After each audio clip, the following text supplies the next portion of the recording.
হ্যাঁ, আমাদের এই যে হাইওয়ে পুলিশের প্রতিনিধিও এখানে ছিলেন, ওনারা এইটা সম্পর্কে অবগত। এই যে হাইওয়েতে যে ডাকাতি, এটার জন্য ওনারা প্রতিরোধমূলক ব্যবস্থা নেবেন এবং এই যে হাইওয়ে পুলিশের সংখ্যা বাড়ানো হবে এবং ওই যে রাস্তায় ট্রাফিক পুলিশের সংখ্যা বাড়ানো। মাননীয় উপদেষ্টা, একটা বিষয়ে আমরা দেখি যে প্রতি বছরই ঈদের আগে ব্রিফিং হয় এবং আপনারা সতর্কতামূলক যে ব্যবস্থাগুলো নেন সেগুলো জানিয়ে থাকেন। তারপরও প্রতি বছরই ঈদ যাত্রায় অসংখ্য মানুষ মারা যাচ্ছেন এবং এটা গত 10 বছরই নিয়মিত চিত্র। এই মৃত্যুর মিছিলটা কিন্তু কমছে না। এই বিষয়টা আপনারা কিভাবে প্রকাশ করছেন?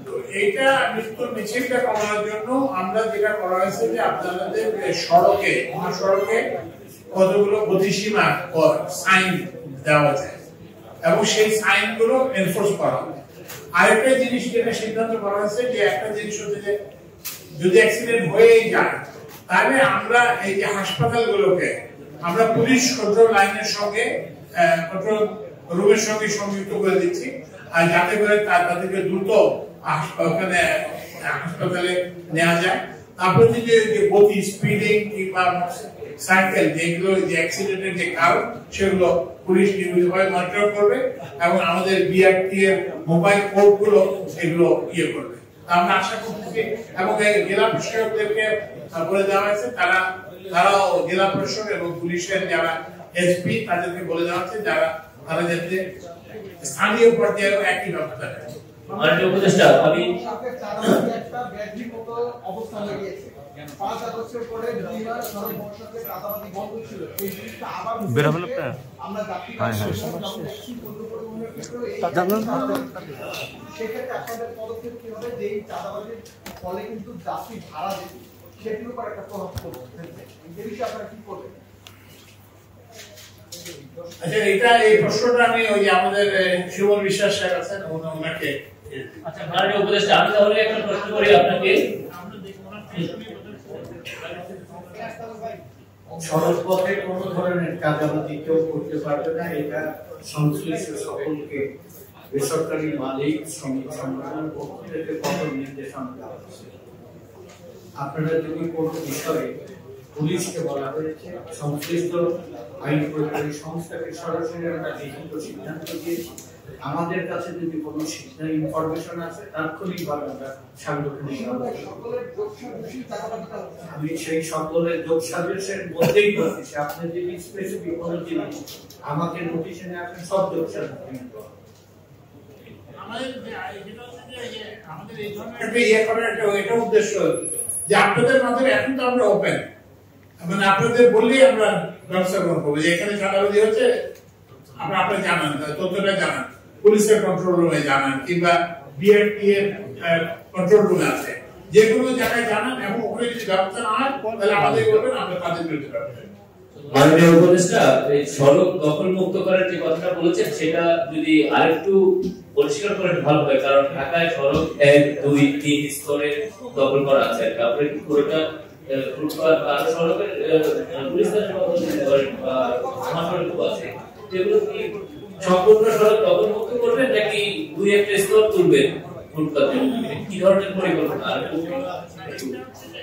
আমাদের এই সময়টা কিন্তু এমনিতে একটা সামগ্রিক যানজটের ব্যাপার আছে, এটা কিন্তু সেটা সামগ্রিক যানজটের বিষয় না। সময়টা আজকের যে সময়টা সেটা হচ্ছে যে ঈদ উপলক্ষে যারা এতে যাবেন, ওই জন্য আমাদের ফোকাসটা হচ্ছে যেগুলোতে হাইওয়েতে বড় রাস্তায় যেখানে কন্ডিশন সেগুলো যেটা করে, সেখানে যেসব হাট বাজার আছে সেই জন্য আমরা ডেপুটি কমিশনারদেরকে সবাইকে আমরা এটা বলেছি।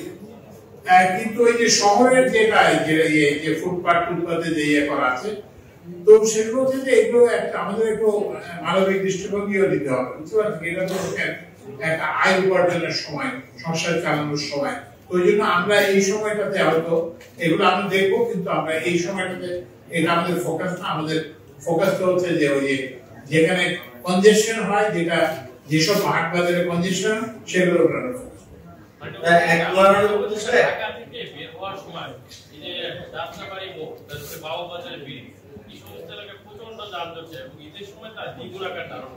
এবং এখনো বাউবলের বিরুদ্ধে আসার সময় যাওয়ার সময় প্রায় 1 ঘন্টা বসে থাকছে তার ঈদ ছাড়াই ঈদের সময়টা আপনারা কিভাবে ম্যানেজ করছেন? আমরা এগুলি আজকে মিটিং এর 159টা স্পট আইডেন্টিফাই করছি। আমরা অতিরিক্ত পুলিশ ফোর্স এবং সহায়ক ফোর্স এবং তাই না সকল এসপিকে বলা হয়েছে যে তাদের নিজ অধিকৃতে তারা এইসব যানজট নিরসনে এই বিশেষ করে ঈদের সময়টি সর্বপ্রথম সচেতন থাকবে। উপদেশটা আমি একটা প্রশ্ন করতে চাই, সেটা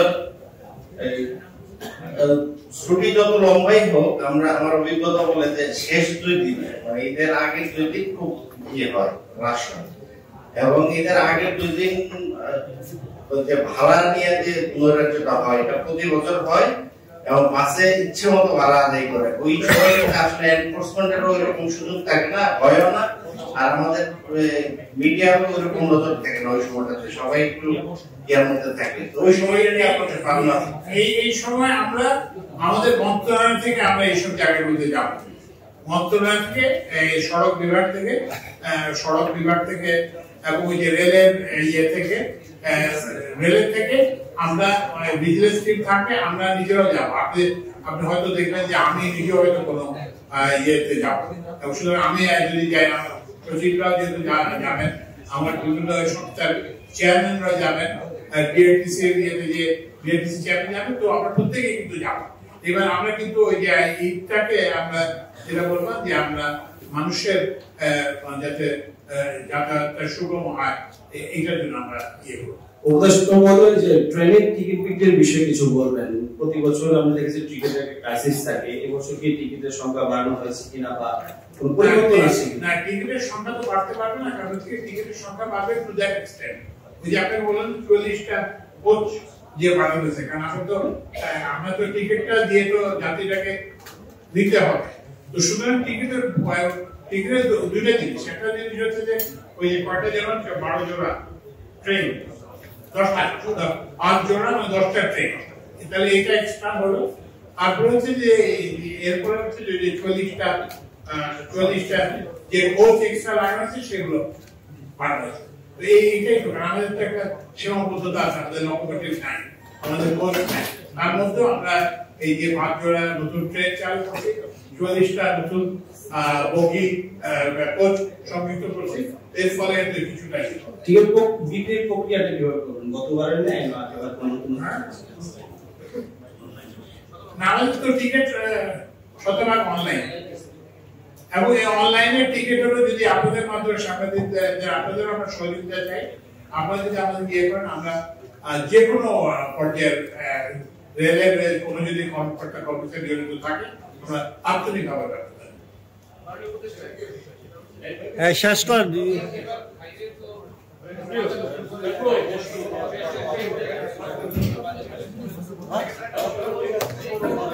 ভাই বসুন না।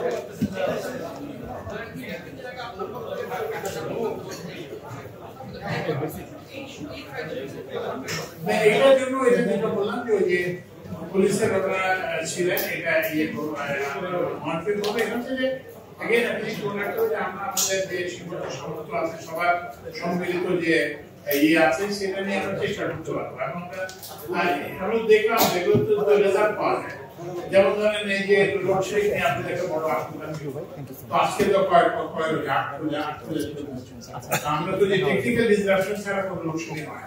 তাহলে একবার ইয়ে করে চেষ্টা করে দেখলাম যে আমাদের যদি আমরা তো আইডিয়ালি যেতে পারবো না যে সড়ক দুর্ঘটনা যে একদম হবে না, এটা আমরা গ্যারান্টি করতে পারবো না, কিন্তু এই সংখ্যাটা যাতে কম হয়, এই সংখ্যাটা যাতে সবচেয়ে কম হয়ে আনা যায় সেটা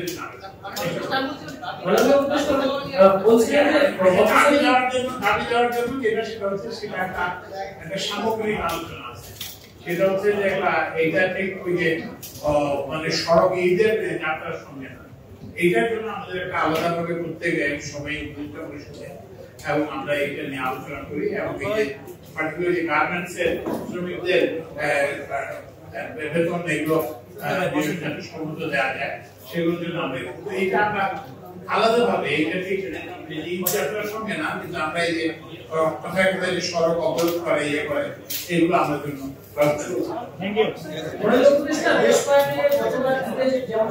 মোটরসাইকেল চলাচল আসলে সীমিত করার ব্যাপারগুলো ছিল, মোটরসাইকেল দুর্ঘটনা বেশি এবার আসলে সেই জায়গাগুলোতে কেমন কি থাকছে?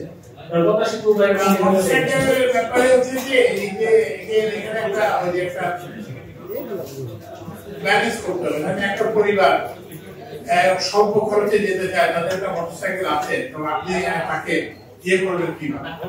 কিন্তু আমরা যেটা ইয়ে করবো যে মানে সবাই একটা হেলমেট পরে, ড্রাইভার হেলমেট পরবে এবং হেলমেট না পরলে ড্রাইভার হেলমেট পরবে, প্রত্যেকটা যাত্রীও হেলমেট পরতে হবে।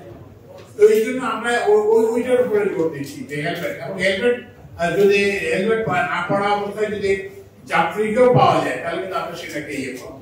ওই যে মোবাইল কোর্টের মাধ্যমে এগুলো মোবাইল কোর্ট পরিচালনা করা হবে, এগুলো আমরা দেখবো। মাননীয় উপদেষ্টা, এবার ট্রেনের কতটি টিকিট দেওয়া হবে, কবে থেকে এবং কয়টা টিকিট আপনাকে এটা একটা আমরা একটা প্রেস রিলিজ দিয়ে দেবো। হ্যাঁ, এটা আমরা প্রেস রিলিজ দিয়ে দেবো আজকে দিয়ে দেবো।